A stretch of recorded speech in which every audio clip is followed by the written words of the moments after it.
말씀을 통해서 우리가 행진의 전도, 그래서 여러분들이 행진의 전도자가 되어지기를 바랍니다. 이 시간 우리가 함께 말씀을 나눌 때 이제 여리고 성에 대한 그 이야기는 참 많이 들었습니다. 먼저 우리가 국민일보 겨자씨에 1967년도 있었던 이스라엘과 중동의 그런 6.1 전쟁이 있었습니다. 이 전쟁을 승리로 이끈 이스라엘의 총리 베긴에게 인터뷰를 했습니다. 어떻게 이 전쟁을 승리로 이끌 수 있었습니까? 그러니까 그 아랍의 그 수많은 그런 군대를 적은 그런 수로 이길 수 있었느냐라고 하는 말이죠. 그럴 때 베긴 총리가 이런 말을 했습니다. 이스라엘 군대에는 절대로 내려서는 안 되는 명령 하나가 있습니다. 그것은 앞으로 가라는 공격 명령입니다. 앞으로 가라, 우리 군대 용어에 전진 앞으로라고 하는 말이 있잖아요. 그것은 절대 해서는 안 되는 말이다, 이렇게 말하는 거죠. 이제 그래서 그러면 어떤 명령을 군대에 내리십니까? 라고 이제 질문을 했어요. 그랬더니 나를 따라오너라 라고 하는 하나님의 명령을 내립니다. 하나님의 명령이라는 거죠. 그래서 지휘관부터 나를 따라오너라. 그런데 그것은 지휘관을 따라가는 것이 아니라 하나님 말씀에 경청하고 말씀에 순종하는 자세를 보여주고 있는 것이죠. 자, 그러면 오늘 이 여리고 전쟁, 어떻게 이스라엘이 승리할 수 있었는가라고 하는 것을 우리가 살펴보도록 하겠습니다. 자, 이 여리고 전쟁, 그러니까 여호수아서는 전체가 이 하나님의 약속의 땅, 이 가나안을 점령하는 그런 과정인데요. 과연 이것이 어떤 전쟁이냐라고 하는 거예요. 그러니까 정복 전쟁이냐? 우리가 표면적으로 볼 때는 그런 모습으로 보입니다. 그러니까 이 가나안 땅을 점령해가는 정복 전쟁으로 보이지만, 그러나 이면적인 내용을 보면요, 하나님의 약속의 땅을 차지하는 그런 신앙의 역사가 바로 이 여호수아서의 내용이다라고 하는 거예요. 그래서 여호수아서는요, 전쟁사가 아니라 신앙사라고 하는 거예요. 그 첫 번째 내용이 뭐냐면, 이스라엘이 요단강을 건너왔습니다. 요단강을 건넜다라고 하는 것은 이제 적진 한복판에 들어왔다라고 하는 것이죠.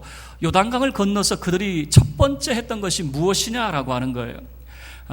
이 여호수아 5장의 내용을 보면 그들이 첫 번째로 했던 것은 할례를 행하는 것입니다. 할례를 행했다라고 하는 것은 우리가 생각할 때는 별 의미가 없지 않나 이렇게 생각하지만요, 그건 엄청난 일입니다. 적진 한복판에 들어와서 이거 전쟁을 하려고 하는 건지 전쟁을 하지 않으려고 하는 건지, 할례를 했다라고 하는 것은 이런 의미거든요. 인간적인 모습으로 보면 적진 한복판에 들어왔어요. 이제는 요단강을 건넜기 때문에 돌아갈 수 없는, 도망갈 곳도 없어요. 거기서 할례를 했다는 것은 자기 목숨을 내놓는 그런 모습이라는 거죠. 도대체 이 사람들이 전쟁을 하려는 사람인지 하지 않으려는 사람인지 도무지 알 수가 없어요. 할례를 했다라고 하는 것이 갖는 의미는 이겁니다. 하나님의 약속의 땅에 들어와서 그들이 했던 것이, 할례라고 하는 것은 하나님의 자녀라고 하는 그런 이 표시를 가장 먼저 했다라고 하는 것을 보여주고 있는 것이죠. 다시 이야기하면요, 요단강을 건너서 그들이 했던 첫 번째는 신앙의 행위를 하게 되어졌다라고 하는 것입니다. 그리고 이 첫 번째 전쟁, 여리고 전쟁을 치르게 되어집니다. 그러면 이런 질문을 할 수가 있죠. 남쪽에서부터, 그러니까 지금 이스라엘이 광야에서 이제 생활을 하다가 남쪽에서 북쪽으로 지금 올라가고 있는 모습이거든요. 그러면 우리가 생각할 때 남쪽 도시부터 차근차근 이렇게 점령해 가면 좋을 텐데, 여리고라고 하는 것은 뭐냐면 허리부터 공격을 하는 겁니다. 허리 중간부터 공격해서 남쪽을 차지하고 또 북쪽을 차지하는 그런 모습을 보여주고 있거든요. 그런데 이 모습이 우리나라 전쟁사에도 나타나고 있습니다. 우리나라 6.25 전쟁에서 우리나라가 밀렸습니다. 낙동강 이남을 제외하고는 전부 다 북한군 손에 넘어가게 되어졌죠. 연합군이 우리를 도와줄 때 어디로 도와줄까? 자, 부산에서 우리를 도와주면 좋잖아요. 그러면 남쪽에서부터 북쪽으로 밀고 올라가면 좋잖아요. 그런데 어떻게 했습니까? 연합군은 여러분 잘 아는 인천 상륙작전을 해서 허리부터 잘라버리는 거죠. 허리를 잘라서 이 북한군의 테러를 막아가지고 북쪽으로 싹 밀어버리는 그런 모습을 보여줬죠. 자, 이 여리고 전쟁, 특히 여호수아 6장이 우리에게 보여주는 것은요, 하나님의 명령 3가지가 이제 소개가 되고 있는데, 첫 번째는 행진하라라고 하는 명령이고, 두 번째는 외쳐라라고 하는 명령, 세 번째는 바쳐라라고 하는 3가지 명령이 주어지고 있습니다. 이 하나님의 3가지 명령을 통해서 어떻게 여리고성을 점령하게 되어졌고, 우리에게 주는 교훈이 무엇인가라고 하는 것을 살펴보도록 하겠습니다. 첫 번째, 행진하라라고 하는 그런 내용입니다. 여러분, 이 행진하라라고 하는 내용이 어떤 내용입니까? 하나님께서 여호수아에게 주신 명령이 이거죠. 자, 여리고성을 매일 한 바퀴씩 도는 거예요. 며칠 동안, 6일 동안 한 바퀴씩 돌아라. 그리고 제7일째가 되어지면 7바퀴를 돌아라 라고 하는 하나님의 명령이 주어지는 거죠. 이 명령이 매우 이상한 명령입니다. 여러분들은 믿음이 좋아서 또는 성경의 결과를 다 알고 있기 때문에 그렇게 돌아야 이길 수 있다라고 생각하지만, 여러분이 지금 여호수아 뒤를 따른다고 한번 생각해 보세요. 아니, 무슨 신무기를 가지고 있거나 어떤 전략적인 것을 가지고 있어야지 뭐 하자는 겁니까? 그냥 여리고성을 매일 한 바퀴 돌아라, 그리고 제7일째가 되어지면 7바퀴를 돌아라? 도대체 이게 무슨 말이냐라고 하는 거예요. 그런데 돌 때에도 조건이 있습니다. 어떤 조건이냐? 돌 때에 한 중간에는 하나님의 언약궤가 있어요. 그리고 언약궤 앞에는 7명의 제사장이 서게 되어지는데, 7명의 제사장은 양각 나팔, 그러니까 양뿔로 만든 나팔을 가지고 이 나팔을 불게 되어집니다. 그리고 이 언약궤 앞에 뒤에 군대가 포진하고, 그리고 백성들이 그 뒤를 따르는 그런 모습을 보여주고 있어요. 그런데 조건은 뭐냐? 백성들에게 침묵하라라고 하는 조건을 내걸게 되어지는 거죠. 그래서 10절 말씀에 너희는 외치지 말며 너희 음성을 들리게 하지 말며 너희 입에서 아무 말도 내지 말라. 그리하다가 내가 너희에게 명령하여 외치라 하는 날에 외칠지니라. 입 밖으로 아무 소리 내지 말라는 겁니다. 자, 만약에 소리를 냈다 하면 어떻게 되어졌을까? 아마 뒤따르는 사람들이 별별 소리를 다 냈을 거예요. 이러쿵 저러쿵 하는 그런 소리를 냈을 거예요. 이거 지금 뭐 하자는 것인지, 이 큰 성읍을 우리가 점령할 때에 무슨 무기를 내놓던가 전략을 내놓던가 해야지, 이거 매일 말이야 이 뒷공문이나 졸졸졸졸 따라다니고 있는데 이거 하루 이틀도 아니고 이게 도대체 뭐 하자는 것이냐, 아마 궁시렁 했을지 몰라요. 그런데 이것과 좀 비슷한 내용이 성경에 등장이 되어지는데, 바로 모세 그 홍해 사건 속에서도 등장이 되어집니다. 자, 모세가 이스라엘 공동체를 이끌고 홍해 앞까지 왔습니다. 그리고 좌우로 도망갈 수 없고 뒤에서는 애굽의 군대가 이제 코앞까지 진격해 왔습니다. 백성들이 막 원성이 대단합니다. 아니, 애굽에 묘지가 없어가지고 애굽에 죽을 곳이 없어가지고 이 광야에서 우리를 죽이려고 하느냐? 아니, 우리가 하나님 섬긴 것보다도 애굽 사람 섬기는 것이 훨씬 낫겠다. 막 이렇게 원성이 대단하게 되어집니다. 그럴 때 모세가 백성들 앞에 했던 말이 있습니다. 모세가 했던 말이 무엇입니까? 여호와께서 너희를 위하여 싸우시리니 너희는 가만히 있을지니라. 하나님께서 너희를 위해서 싸우실 터이니까 너희는 가만히 있어라. 이 가만히 있어라 라고 하는 말의 직역은 뭐냐면 침묵하라, 그 말입니다. 그 입술을 닫아라 라고 하는 거예요. 하나님이 너희를 위해서 싸우실 것이고 너희를 구원하실 것이니까 너희들 그 입을 좀 다물어 라고 하는 내용이었거든요. 자, 그러면 왜 침묵해야 되는가라고 하는 것이에요. 하나님이 너희를 위해서 싸우신다라고 하는 강조점이었어요. 이 여리고 성에서도 마찬가지입니다. 이 백성들이 왜 침묵해야 됩니까? 하나님이 너희를 위해서 싸우신다라고 하는 것이죠. 그러면 하나님이 우리 가운데 함께 하시는 그 모습을 어떻게 보여주고 있습니까? 행진의 모습을 다시 한번 상상을 해보셔요. 이스라엘 대군이 이 여리고 성을 뱅글뱅글 도는데 들리는 소리를 한번 여러분 상상을 해보세요. 백성들에겐 침묵을 명했습니다. 아무 소리 들리지 않습니다. 오직 들리는 것은 발자국 소리 들릴 거예요. 수많은 사람들이 지금 행진을 하고 있기 때문에 발자국 소리 들릴 거예요. 또 어떤 소리가 들립니까? 7명의 제사장이 불어대고 있는 나팔 소리만이 들리고 있는 것이죠. 아무 소리 들리지 않아요. 제사장의 나팔 소리만 들리고 있는 것입니다. 이 제사장의 나팔 소리라고 하는 것이 중요합니다. 사람의 원성의 소리, 사람의 이성의 소리, 사람이 내는 그런 소리가 아니라 제사장의 나팔 소리만 들리고 있다라고 하는 것이에요. 이것이 의미하는 바가 뭡니까? 하나님이 지금 그들과 함께 계신다라고 하는 것을 이 나팔 소리라고 하는 것을 통해서 보여주고 있는 것이죠. 이스라엘 공동체가 이제 명절이 되어지면 제사장이 나팔을 길게 불게 되어집니다. 나팔을 부는 이유가 있습니다. 나팔을 불므로 명절이 시작되었다라고 하는 의미도 있지만 하나님이 우리 가운데 좌정하시고 하나님이 우리 가운데 임재하셨다라고 하는 것을 알리는 신호, 이것이 바로 나팔 소리가 되어지거든요. 그래서 생각을 해보세요. 이스라엘 공동체는 침묵하면서 돌고 있습니다. 들리는 소리는 나팔 소리입니다. 그 나팔 소리, 너희를 위해서 싸우시는 하나님께서 그 군대와 함께 행진하고 계시는 모습을 보여주고 있는 것이죠. 다시 이야기하면 여호와 하나님께서 그 전쟁에 친히 출정하고 계신다라고 하는 것을 보여주는 것이 나팔 소리라고 하는 것을 통해서 보여주고 있는 것이죠. 행진하라라고 하는 것이었어요. 두 번째는 외쳐라라고 하는 것입니다. 언제 외치게 되어집니까? 6일 동안은 침묵을 하게 되어집니다. 그리고 7일째 되어졌을 때 그때도 아무 때나 외치는 게 아니에요. 7바퀴를 다 돌고 난 다음에 신호를 준 사람이 있습니다. 여호수아가 외쳐라 라고 하는 신호를 줄 때에 온 백성이 여리고 성을 향하여서 함성을 지르게 되어지는 것이죠. 그럴 때에 여리고 성이 무너지게 되어지는 것입니다. 여러분, 외친다라고 하는 것은 무엇을 전제를 하고 있냐면 하나님을 신뢰한다라고 하는 것이 전제되어 있습니다. 5절 말씀을 보면은 이 외칠 때에 여리고 성벽이 무너지리라 라고 하는 하나님의 약속의 말씀이 있었습니다.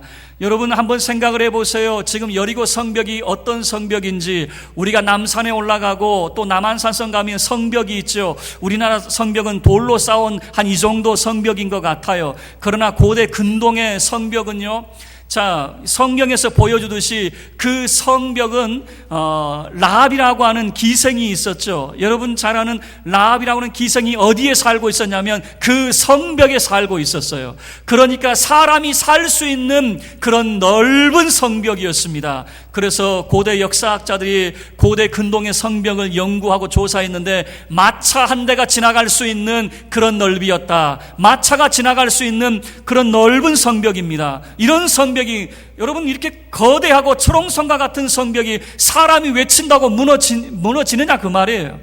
인간의 이성으로 생각하면 이런 거죠. 아니 소리 좀 외친다고 성벽이 무너진다면 여러분 성벽을 왜 쌓습니까? 성벽을 쌓을 이유가 없는 것 아니겠어요? 하나님의 말씀을 신뢰하지 못하면 외칠 수가 없는 것입니다. 자, 홍해 앞에 서 있는 또 모세를 한번 생각을 해보세요. 하나님께서 모세에게 뭐라고 명령을 하십니까? 홍해를 향해서 너 지팡이를 들고 손을 홍해를 향해서 내밀어라. 그러면 홍해가 갈라지게 된다. 홍해를 마른 땅으로 건너게 되어진다 라고 하는 하나님의 말씀이 있었죠. 만약에 하나님의 말씀을 불순종했다면 어떻게 되어질까요? 하나님 말씀을 믿을 수 없습니다. 아니 손 내민다고 홍해가 갈라집니까? 그런 일이 세상에 어디 있습니까? 있을 수 없는 일이죠. 말씀을 신뢰하지 않았다면 그러하지 못하죠. 그러나 하나님의 말씀을 신뢰하고 손을 내밀었을 때 어떤 일이 벌어지게 되어집니까? 밤새 동풍이 불더니 이 홍해를 갈라놔버리게 되어지는 거예요. 마찬가지입니다. 이 백성들이 여호와의 말씀을 신뢰하지 못했다면, 아니 우리가 함성 정도 지른다고 이 성벽이 무너질 거라면 누가 그걸 못하겠느냐. 그런데 놀라운 것은 외칠 때에 어떤 일이 벌어집니까? 이 성벽이 와르르 무너져 버린다라고 하는 것을 보여주는 거죠. 그러면 우리는 이런 질문을 할 수 있어요. 아니 함성만 외쳐서 무너질 것 같으면 하나님이 다 하시지 왜 이스라엘 백성들에게 외쳐라 그렇게 명령을 하시느냐 그 말이에요. 신앙인의 오해가 있습니다. 어떤 오해를 가지고 있냐면 하나님이 다 하실 것이니까 내가 할 수 있는 것은 아무것도 없다. 이 말이 맞는 것 같지만 조금 틀린 말이란 말이에요. 하나님이 어차피 다 하실 건데 내가 뭐 하려고 나서느냐. 칼빈주의가 있습니다. 칼빈주의는 예정론입니다. 하나님이 구원할 사람을 구원하시고 하나님이 버릴 사람을 유기하셨다라고 하는 것이 예정론 아닙니까? 그래서 칼빈주의가 잘못된 방향으로 흘러가게 되어졌는데 이렇게 생각을 하는 거예요. 우리가 뭐 하려고 전도해? 뭐 하려고 선교해? 하나님이 구원할 사람은 다 구원하시고 하나님이 버릴 사람은 다 버리셨는데 우리가 전도하지 않아도 믿을 사람은 다 믿게 될 거야. 이렇게 가르쳤단 말이에요. 그래서 전도할 필요 없다, 선교할 필요 없다, 이런 식으로 가르쳤다는 거예요. 여러분 기억하셔요. 하나님이 왜 외쳐라라고 말씀하셨느냐? 하나님은 사람을 통하여 일하신다라고 하는 사실이에요. 하나님은 사람을 통해서 일하시는데 어떤 사람을 통해서 일하시느냐? 믿음의 사람, 말씀의 사람, 순종의 사람을 통해서 하나님은 일하신다라고 하는 거예요. 믿음의 역사가 어떤 사람을 통해서 나타납니까? 믿음의 역사는 믿음의 사람을 통해서 나타나더라고요. 믿음의 사람을 통해서 하나님의 능력의 역사가 나타나더라라고 하는 것을 우리 성경이 우리에게 보여주는 것 아니겠습니까? 기억하셔요. 하나님이 다 알아서 하실 건데 왜 우리에게 외치라 할까? 하나님은 그렇게 하나님 말씀을 신뢰하고 그 말씀에 순종하는 사람을 통해서 여리고의 견고한 성벽을 무너뜨리신다라고 하는 거예요. 사람을 통하여 일하시는 하나님을 우리가 기억을 해야 될 것입니다. 여러분, 우리가 외칠 때에 어떤 일이 벌어집니까? 하나님 말씀을 신뢰할 때에 어떤 일이 벌어집니까? 성벽이 무너집니다. 인간의 이성으로는 가능하지 않은 일입니다. 여러분, 우리가 외칠 때에 무슨 일이 벌어집니까? 예수 안 믿겠다고 하던 사람이 예수 믿는 일이 벌어지게 되어질 것입니다. 우리의 삶 속에 어려운 문제들이 해결되는 역사가 나타나게 되어질 것입니다. 도무지 해결되지 않을 것 같은 그 일들이 우리가 하나님의 약속의 말씀을 신뢰하고 외칠 때에 역사가 나타나게 되어질 것입니다. 여러분의 삶 속에 말씀을 신뢰하고 외치는 역사가 있게 되어지기를 주의 이름으로 축원합니다. 외칠 때에 믿음의 역사, 정말 예수 그리스도를 믿지 않겠다고 한 사람이 예수 믿는 역사, 여러분의 삶 속에 정말 여리고의 성벽과 같은 여러분을 정말 올가매고 있는 모든 문제가 해결되어지는 일들이 나타나게 되어지기를 바랍니다. 세 번째는 바쳐라라고 하는 것이에요. 하나님께서 이 여호사를 통해서 바쳐라라고 하는 말씀을 하셨는데, 자, 이 말의 전제는 무엇이냐면 왜 바쳐라고 말씀을 할까? 자, 기본적으로 이 군사가 전쟁에 참여해서 승리를 하게 되어지면 전리품을 갖는 것은 이 고대 전쟁에 있어서 가장 당연한 일이었습니다. 전쟁에서 승리를 했으면 수고의 대가로 해서 전리품을 수고하는 거예요. 그런데 이 여리고에서만큼은 하나님이 전리품을 허락하지 않았어요. 가져가지 말라는 거예요. 절대 손대지 말라는 겁니다. 자, 왜 손대지 말라고 할까? 여러분, 여리고는요, 첫 전쟁이었어요. 하나님의 땅에 들어와서 처음으로 치르는 전쟁이었단 말이에요. 다시 이야기하면 여리고는 하나님께 바쳐진 첫 것이었단 말이에요. 헤렘입니다. 헤렘. 이 말은 무슨 말이냐면 하나님 앞에 온전히 바쳐진 제물이라고 하는 거예요. 하나님 앞에 온전히 바쳐진 제물이기 때문에 그 누구가 손대는 것을 허락하지 않았어요. 그런데 문제가 발생이 되어졌죠. 이 여리고성에서 이제 전쟁에서 승리를 하게 되어졌습니다. 모든 것이 다 그렇게 하나님 앞에 하나님 명령대로 다 되어준 줄 알았어요. 그런데 두 번째 전투가 아이성 전투였습니다. 아이성은 여리고에 비하면요, 조그만 성이었습니다. 그래서 이스라엘의 그런 지휘관들이 이렇게 제안을 합니다. 우리가 다 올라갈 것 없을 것 같습니다. 저 성이 조그만 성이니까 한 3,000명만 올라가서 저 아이성을 점령하면 될 것 같습니다. 그런데 웬걸요, 아이성에 올라갔는데 완전히 그냥 대패를 해버리는 거예요. 아니, 이게 무슨 일일까? 왜 우리가 전쟁에서 졌습니까? 그래서 하나님 앞에 묻게 되어집니다. 하나님 앞에 기도합니다. 그랬더니 하나님의 응답이 뭐냐면 누가 내게 바쳐진 물건을 도적질했다 그러는 거예요. 바쳐진 물건을 도적질했다. 이게 도대체 무슨 말이냐? 여리고성에 그 누구도 손대지 말라고 그랬어요. 누가 손댄지를 어떻게 알겠습니까? 아니, 아무도 몰랐을 거예요. 그래서 바쳐진 제물에 누가 손을 댔을까? 제비를 뽑았습니다. 제비를 뽑았더니 누가 뽑히게 되어집니까? 아간이라고 하는 사람이 뽑히게 되어졌습니다. 그래서 여호수아가 묻습니다. 자, 아간에게 묻습니다. 도대체 무슨 일이 있었습니까? 하나님이 바쳐진 제물에 손댄 자가 있다는데 도대체 무슨 일입니까? 아간이 실토를 합니다. 그 누구도 몰랐죠. 자기 장막에 그가 숨겨놨기 때문에 자기만 알고 있는 그런 사실 아니겠습니까? 그런데 실토를 합니다. 내가 금이 탐났습니다. 내가 은이 탐이 났습니다. 시날산의 아름다운 옷을 보고 내가 탐이 나서 내 장막에 숨겨놨습니다. 자, 무엇을 보여주고 있냐면은 하나님 말씀에 불순종했더니 그 조그만 아이성 전투에서 그들이 실패하게 되어졌어요. 자, 이것을 교훈 삼아서 이스라엘 그 군대가 어디로 올라가게 되어지냐면 에발산과 그리심산으로 올라가게 되어집니다.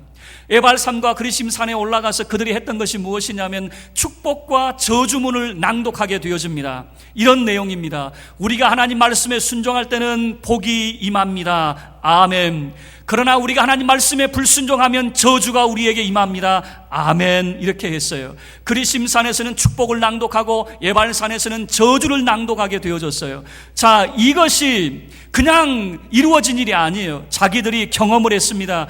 여리고에서 말씀에 순종했을 때에는 소롱성과 같은 그 여리고를 점령하게 되어지고 승리하게 되어졌는데, 만만했던 아이성에서는 왜 졌느냐? 불순종의 결과였다라고 하는 것이죠. 그들의 삶의 교훈을 쫓아서 그들이 에발산과 그리심산에서 하나님 앞에 서약을 하게 되어지는 거죠. 어떤 서약입니까? 우리가 말씀에 순종하겠습니다라고 하는 것이 바로 축복과 저주문을 낭독함으로써 나타나게 되어지는 거죠. 자, 바쳐라 라고 하는 말의 의미가 뭐냐?